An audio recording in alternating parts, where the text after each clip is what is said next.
बैठ नहीं पाएंगे, किस तरह बोला था?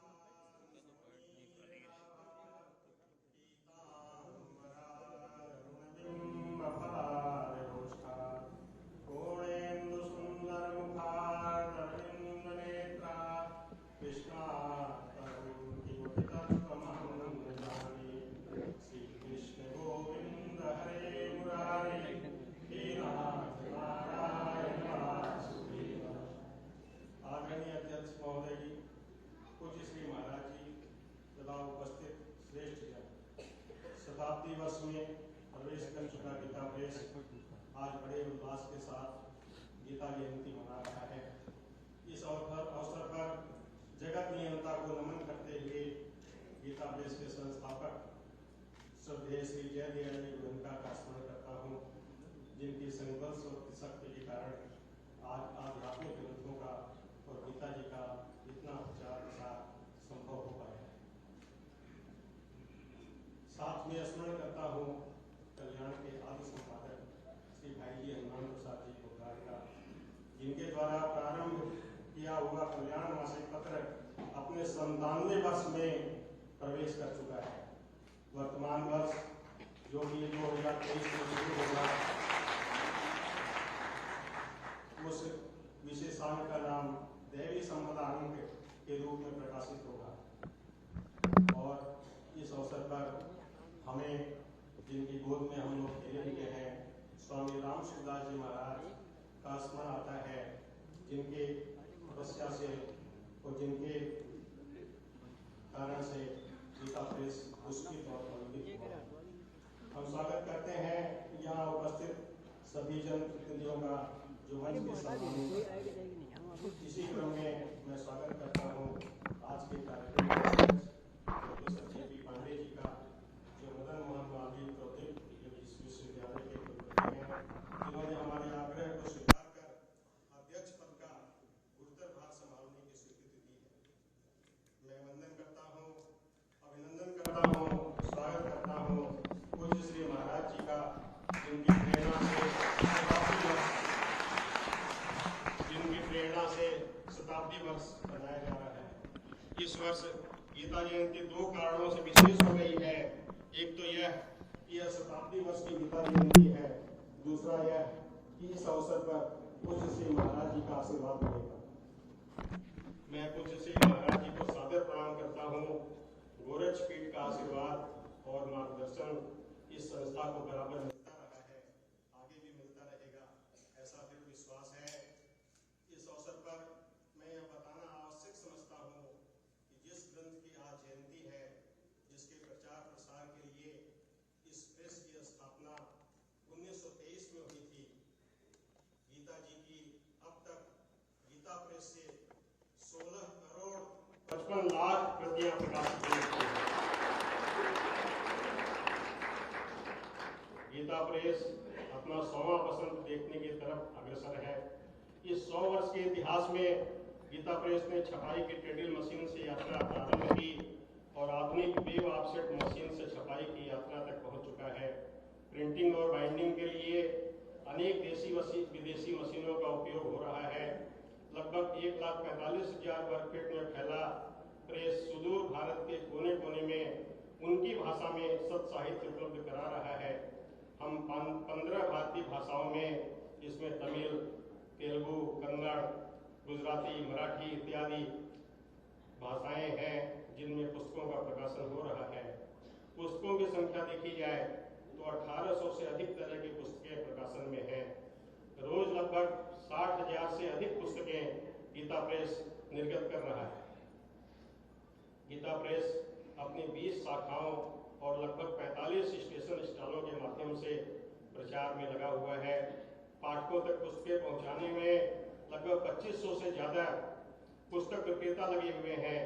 इसके लिए आधुनिक तकनीकी के प्रयोग पर चिंतन निरंतर चलता रहता है, जिससे त्रुटिहीन और प्रमाणित जानकारी पाठकों को उपलब्ध कराने के संकल्प के साथ प्रेस की स्थापना हुई थी, वह आज भी उसी रूप में प्रयत्नशील है। क्योंकि गीता पर बोलने के लिए मैं अधिकृत वक्ता नहीं हूँ, इसलिए इस अवसर पर श्री गीता प्रेस का संक्षिप्त इतिहास ही बताना चाहता था। गीता के विषय में मैं केवल इतना ही कहना चाहता हूँ कि केवल यही एक ऐसा ग्रंथ है जिसकी जयंती मनाई जाती है। स्वामी जी श्री राम सुखदास जी महाराज तो यहाँ तक कहते थे कि श्रद्धा के साथ गीता जी का नित्य पाठ करने वालों का पुनर्जन्म नहीं होता है। अब गीता जी के नित्य पठनीय श्लोकों के साथ अपनी वाणी को विराम देता हूँ। अजोऽपि सन्नव्ययात्मा भूतानामीश्वरोऽपि सन् प्रकृतिं स्वामधिष्ठाय सम्भवाम्यात्ममायया यदा यदा हि धर्मस्य ग्लानिर्भवति भारत अभ्युत्थानमधर्मस्य तदात्मानं सृजाम्यहम् परित्राणाय साधूनां विनाशाय च दुष्कृतां धर्म संस्थापनार्थाय संभवामि युगे युगे जन्म कर्म च मे दिव्यमेवं यो वेत्ति तत्त्वतः त्यक्त्वा देहं पुनर्जन्म नैति मामेति सोऽर्जुन वीतरागभयक्रोधा मन्मया मामुपाश्रिता बहवो ज्ञानतपसा पूता मद्भावमागताः वसुदेवसुतं देवं कंसचारूरमर्दनं देवकी परमानंदम कृष्णं वंदे जगद्गुरुम्। इन्हीं वाणी के साथ सबको प्रणाम करते हुए सबका आशीर्वाद चाहने की इच्छा है।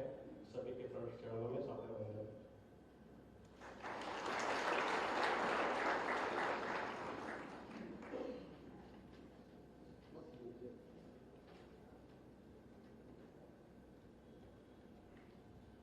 कार्यक्रम को आगे बढ़ाने में थोड़ा संकोच और असमंजस की स्थिति है मेरे मन में। वो है, मैं बड़ा विनम्र अनुरोध के साथ क्षमा चाहता हूँ अगर प्रोटोकॉल में किसी प्रकार की कोई भूल हो जाए तो। गोष्ठी का प्रोटोकॉल कहता है कि जो सम्मान शुरू किया जाए वो पहले अध्यक्ष से शुरू किया जाए। और अगर हम शास्त्र देखते हैं तो होता है जहाँ संत और महंत हैं तो वहाँ उनसे सम्मान शुरू किया जाए। तो मैं बड़ी विनम्रता के साथ ये प्रार्थना करते हुए कि इसमें अगर कोई भूल हो रही हो तो आप लोग क्षमा करेंगे और सम्मान जो है मैं पूज्य श्री महाराज जी से करना चाहता हूँ, अध्यक्ष जी से इसके लिए मैं अनुमति चाहता हूँ। हाँ, आप देखें मंच पर लेके आए। हाँ, और सबसे पहले महाराज जी को भेंट करेंगे पुष्पगुच्छ श्री माधव प्रसाद जी जाला।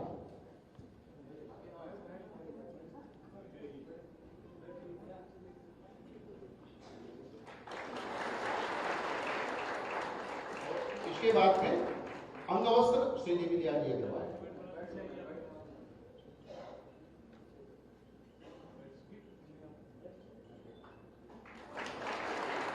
आगे अध्यक्ष महोदय को पुष्पगुच्छ भेंट करेंगे श्री दीनदयाल जी अग्रवाल।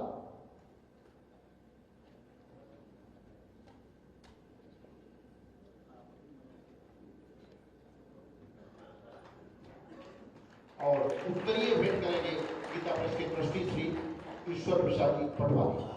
उत्तरीय भेंट करेंगे।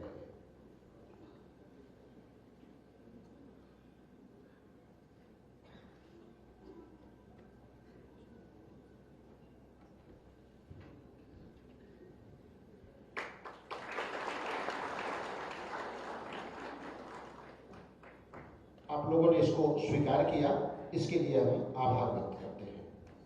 अब बारी है चित्र में सुंदरकांड के विमोचन का।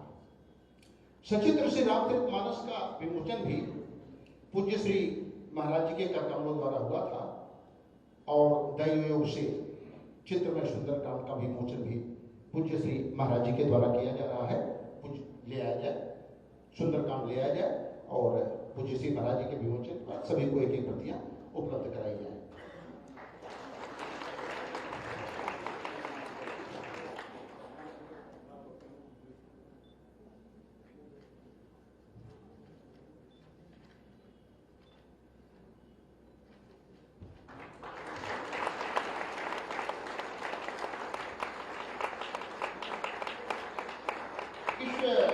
सुंदरकांड के विषय में बता दूं कि ये हमारे उत्तर भारतीयों का बड़ा लोकप्रिय ग्रंथ है और प्रायः घरों में इसका नित्य पाठ होता है। और गीता प्रेस विभिन्न भाषाओं में, विभिन्न संस्करणों में अब तक इसकी 4,84,00,000 से अधिक प्रतियां इसकी प्रकाशित कर चुका है। गीता जयंती के अवसर पर अब बिना आप लोगों का कोई समय गंवाए, क्योंकि पूज्य महाराज जी को सुनने के लिए ही हम लोग आए हुए हैं, अब हम आमंत्रित कर रहे हैं।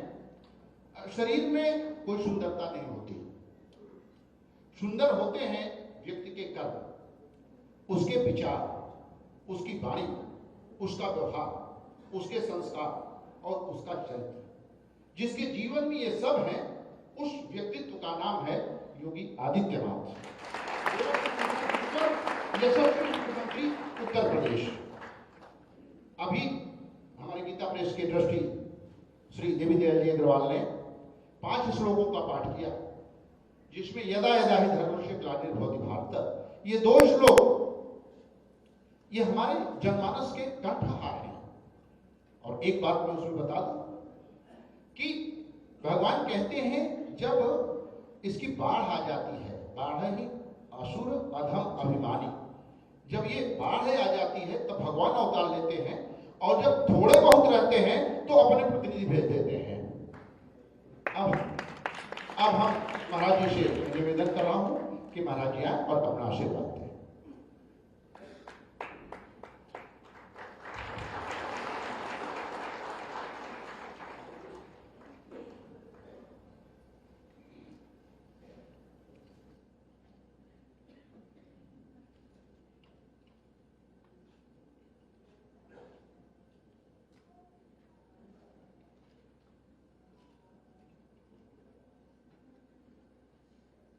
गीता जयंती के आज के इस पावन कार्यक्रम में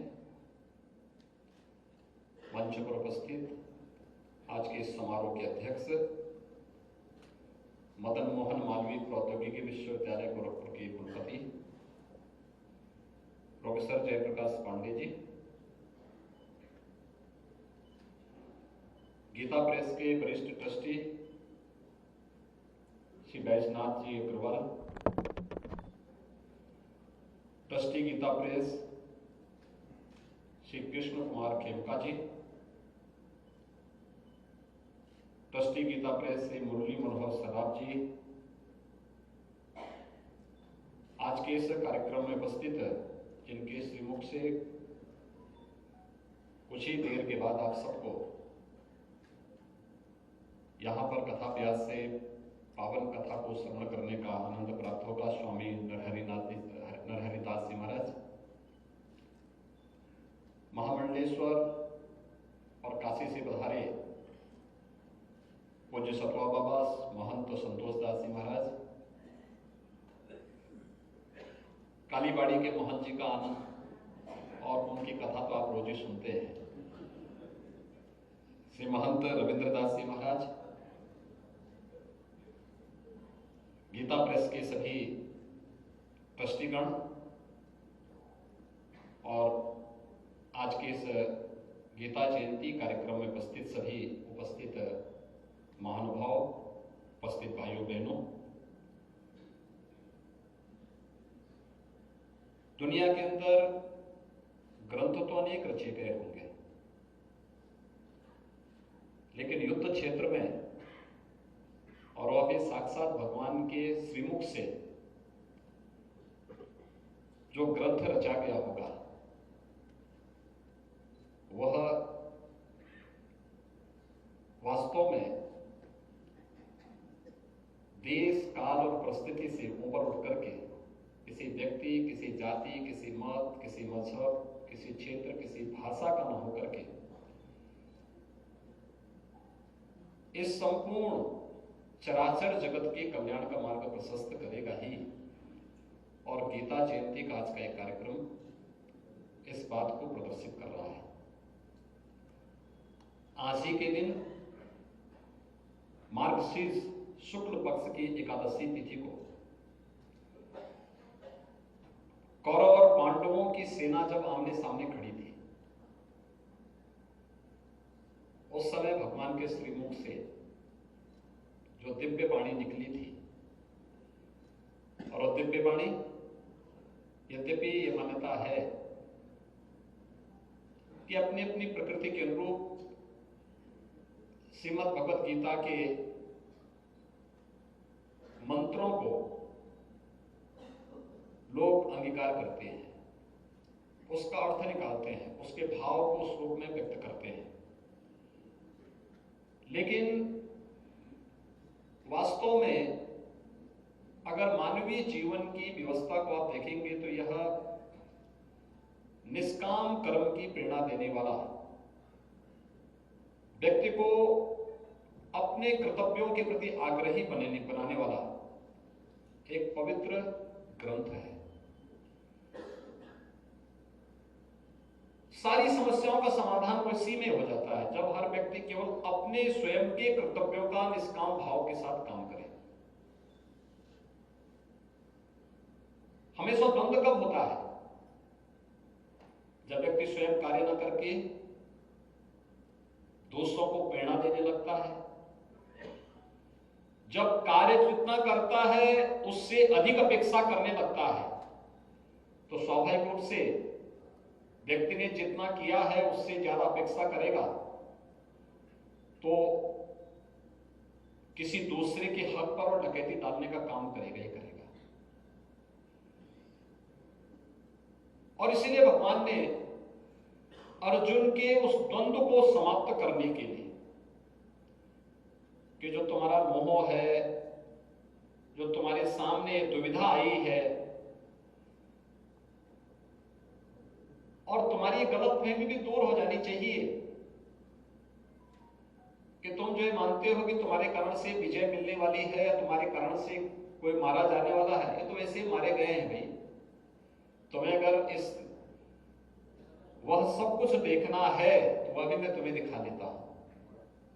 लेकिन केवल मानवीय सृष्टि में व्यक्ति अपने कर्तव्यों से च्युत न होने पाए, इसके लिए सारी व्यवस्था रची गई है। और भगवान ने पहले ही युद्ध का परिणाम क्या होने वाला है अपने दिव्य दृष्टि से उन्हें सब कुछ अपने विराट स्वरूप से वह सब कुछ दर्शन दे करके अर्जुन को सब अवगत भी कराया। और अंत में संजय ने भी धृतराष्ट्र को यही बताया। जो लोग धृतराष्ट्र की तरह आंखें बंद करके हमेशा ये देखने का प्रयास, स्वार्थ में डूबे हुए हैं, जिनको ये लगता है कि उनका स्वार्थ किसी की हित से भी ज्यादा बड़ा है, उन सबको वास्तव में दिव्य दृष्टि बहुत कुछ कह देती है। और दिव्य दृष्टि स्वरूप में कह देती है कि वास्तव में विजय किसको प्राप्त होने वाली है, उसके बारे में पहले ही सब कुछ अवगत करा दिया। और इसलिए भाइयों बहनों, इस अवसर पर वास्तव में कर्तव्य के प्रति और वह भी निष्काम कर्म के प्रति व्यक्ति का आग्रही होना, हर व्यक्ति के द्वारा अपने अपने कर्तव्यों का ईमानदारी पूर्वक निर्वहन कर देना, हर फील्ड में जो जिस क्षेत्र में है वो अगर अपने कर्तव्यों का निर्वहन करता है तो वास्तव में वो भगवान का ही कार्य करता है। हम सब जानते हैं कि गीता जयंती का यह कार्यक्रम, और मैं इसको अद्भुत संजोग भी मानता हूं, इसलिए हम सब के सामने आ पाया क्योंकि यह वर्ष गोरखपुर की गीता प्रेस का शताब्दी वर्ष भी है। जून 2022 में देश के महामहिम राष्ट्रपति जी का स्वयं इस कार्यक्रम में आगमन हुआ था, उद्घाटन वहां से शुरू हुआ था। वर्ष भर ये कार्यक्रम चलेंगे।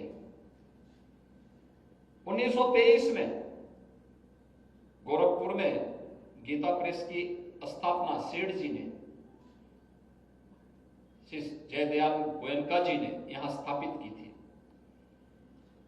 और वास्तव में इन 100 वर्षों की अपनी इस यात्रा के दौरान गीता प्रेस ने जो साहित्य के क्षेत्र में और खासतौर पर धार्मिक साहित्य के क्षेत्र में जो मानक स्थापित किए हैं वो बहुत अद्भुत है, अत्यंत अनुकरणीय और सराहनीय है। पूरे सनातन धर्म के अनुयायियों के लिए श्रद्धा के केंद्र के रूप में यह अपने आप ही उन्हें आकर्षित कर देता है। कितना पवित्र कार्य हुआ, जितना बड़ा और विराट कार्य हुआ है। धार्मिक साहित्य 100 करोड़ के आसपास छपना, अब तक छप जाना, ये अपने आप में, और मुझे लगता है अगर कहीं कोई कमी रह गई है तो शताब्दी वर्ष में उसको पूरा गीता प्रेस जरूर करे कि 100 वर्षों में 100 करोड़ से अधिक साहित्य, धार्मिक साहित्य छापना, इसको पूरा करना है। और इसको वहां तक ले जाने की दिशा में जो भी प्रयास हो सकते हैं उस दिशा में हम सबके सामूहिक प्रयास होने चाहिए, क्योंकि हर सनातन धर्मावलंबी देश के अंदर हो, दुनिया के अंदर हो, कहीं भी हो, हम लोग बातचीत करते हैं, जितने भी अप्रवासी भारतीय हैं, जब उनसे चर्चा होती है तो उनका एक आकर्षण का केंद्र इस बात को लेकर के भी होता है। जब मेरी उनसे चर्चा होती है तो लोग इस बात को कहते हैं कि हम गीता प्रेस से जुड़े हुए पुस्तक पढ़ते हैं। मैं पूछता हूं कौन सी पुस्तक पढ़ते हो, तो ज्यादातर लोग कहते हैं साहब हमारे यहां कल्याण आती है। कल्याण को आदि संपादक के रूप में सरदेव भाई जी ने किस नई ऊंचाई तक पहुंचाया था।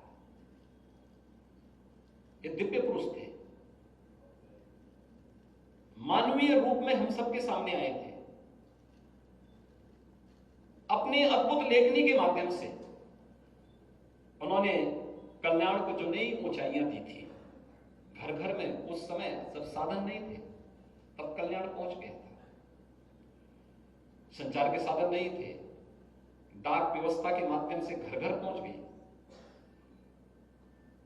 और इसलिए आज जब संचार के साधन बेहतरीन हुए हैं, हम 5G में चले गए हैं, तकनीक की उत्कृष्ट व्यवस्था आ चुकी है, हमें उसके अनुरूप अपने आप को तैयार करना होगा, उसके अनुरूप आगे बढ़ना होगा। और गीता प्रेस इस दिशा में बेहतरीन प्रयास कर रहा है। ये बहुत आत्मिक संतुष्टि होती है, यह अत्यंत आनंददायी होता है। और गीता जयंती का यह कार्यक्रम हम सब के लिए इस दृष्टि से भी अत्यंत महत्वपूर्ण कार्यक्रम है। तीसरा, 5000 वर्ष पहले भगवान के श्रीमुख से कुरुक्षेत्र में आज ही के दिन ये दिव्य वाणी का प्रकटीकरण होता है। अब सोचिए, दुनिया के अंदर जितने आधुनिक सभ्यताएं हैं, 5000 साल पहले इनका अस्तित्व क्या रहा होगा। इनमें से एक भी 5000 वर्ष पुराना नहीं है। लेकिन 5000 वर्ष पहले भगवान के श्रीमुख से कुरुक्षेत्र में, और वह भी युद्ध के क्षेत्र में, युद्ध के क्षेत्र में ज्यादातर लोगों में हताशा होती है, निराशा होती है। लोग एक उस भाव से कि जो अर्जुन की स्थिति थी वह सामान्य मनुष्य की भी स्थिति होती है, लेकिन उस समय भी भगवान श्री कृष्ण अपने दिव्य वाणी के माध्यम से एक ऐसी अद्भुत वाणी को वहां पर देते हैं जो आने वाली पीढ़ी के लिए अमर वाक्य बन करके लोगों के लिए प्रेरणादायी बन सके। और इसलिए एक सार्वभौम ग्रंथ के रूप में गीता को यह मान्यता प्राप्त हुई है। आप देखते होंगे, कोई जाति का हो, किसी मत का हो, किसी मजहब का हो, किसी क्षेत्र का हो, किसी भाषा का हो, कोई भी जिस भाव के साथ गीता को पढ़ेगा उसने उसमें उस प्रकार के अपना भाष्य रच डाला, उसने उस प्रकार से उस ग्रंथ की रचना कर डाली। और मैं फिर इस बात को कहता हूं कि व्यक्ति की अपनी प्रकृति है। सात्विक प्रकृति का व्यक्ति उसी भाव के साथ उसका अध्ययन करेगा, राजसिक प्रकृति का व्यक्ति उसी भाव के साथ उसको देखेगा, तामसिक प्रकृति के व्यक्ति को भी उसमें कुछ तत्व प्राप्त होंगे। लेकिन गीता वास्तव में एक सार्वभौम ग्रंथ है जो हर काल, हर देश, हर परिस्थिति में हम सबको शाश्वत रूप से मार्गदर्शन करता रहेगा। और उस मार्गदर्शन के योग्य हम सबको अपने आप को तैयार करना होगा। और उसमें सबसे महत्वपूर्ण बात यह कि हर क्षेत्र से जुड़ा हुआ व्यक्ति ईमानदारी से अपने कर्तव्यों का निर्वहन करने लग जाए, और वह भी अपने कर्तव्यों का मतलब भगवान ने सकाम कर्म की बात नहीं की, निष्काम कर्म की बात की है। कर्मण्येवाधिकारस्ते मा फलेषु कदाचन के भाव के साथ। तो उस पवित्र भाव को अंगीकार करते हुए अगर हम आगे बढ़ते हैं, मुझे लगता है दुनिया के सारी समस्या का समाधान अपने आप ही होता हुआ दिखाई देगा। आज के इस अवसर पर गीता प्रेस अपनी शताब्दी वर्ष के इस कार्यक्रम के अवसर पर, यद्यपि हर वर्ष गीता जयंती का कार्यक्रम यहाँ पर मार्गशीर्ष शुक्ल एकादशी के अवसर पर यहाँ पर आयोजन होता है, और यह वर्ष शताब्दी वर्ष का गीता प्रेस का है। तो शताब्दी वर्ष के अवसर पर यह कार्यक्रम और भी अद्भुत है, उत्तम है, और इस अवसर पर आप सबको यहाँ पर स्वामी नरहरिदास जी की पावन कथा का आनंद लेने का अवसर भी प्राप्त होगा। मैं इस अवसर पर इस संपूर्ण कार्यक्रम के प्रति अपनी ओर से, गोरक्षपीठ की ओर से और राज्य सरकार की ओर से मंगलमय शुभकामनाएं व्यक्त करते हुए विश्वास व्यक्त करता हूं कि हम गीता के उपदेशों को अक्षर से अंगीकार कर पाएंगे, और उसके माध्यम से न केवल स्वयं का बल्कि मानव मात्र के कल्याण का मार्ग भी प्रशस्त करेंगे। आप सबके प्रति मेरी शुभकामनाएं। ओम शांति शांति शांति।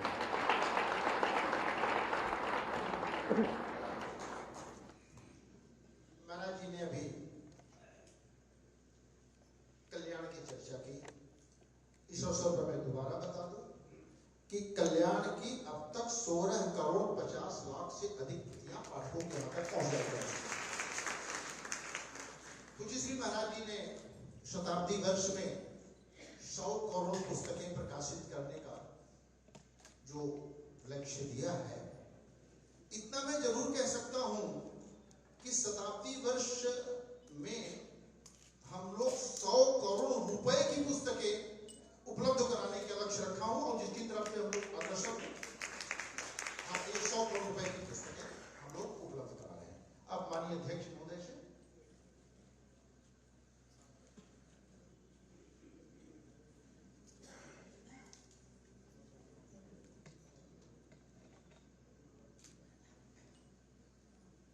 गीता प्रेस गोरखपुर की शताब्दी वर्ष एवं श्री गीता जयंती के इस कार्यक्रम के मुख्य अतिथि हमारे यशस्वी एवं लोकप्रिय मुख्यमंत्री योगी जी श्री आदित्यनाथ जी महाराज, गीता प्रेस के वरिष्ठ ट्रस्टी श्री बैजनाथ जी अग्रवाल, ट्रस्टी श्री कृष्ण कुमार खेमका जी, श्री मुरली मनोहर सरदार जी, इस हाल में उपस्थित संत गण, आमंत्रित अतिथि, उपस्थित भाइयों एवं बहनों, सबसे पहले गीता प्रेस के पूरे परिवार को और सभी को गीता जयंती के अवसर पर ढेर सारी शुभकामनाएं और बधाई देता हूँ। विश्व के सभी धर्मों में पुस्तकें जो लिखी गई हैं, गीता जयंती के अवसर पर हम गीता की जयंती मनाते हैं इस ग्रंथ की। उसका कारण ये है कि ये भगवान द्वारा दिया गया एक संदेश है, वाणी है, जिसको हमने संकलित किया हुआ है। गीता एक लाल कपड़े में बांध के सभी लोग घर में रख लेते हैं, लेकिन क्या उसके लिए हम मेंटली तैयार हैं कि क्या गीता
साहब जल्दी चलो, तुम पहुंचो नीचे।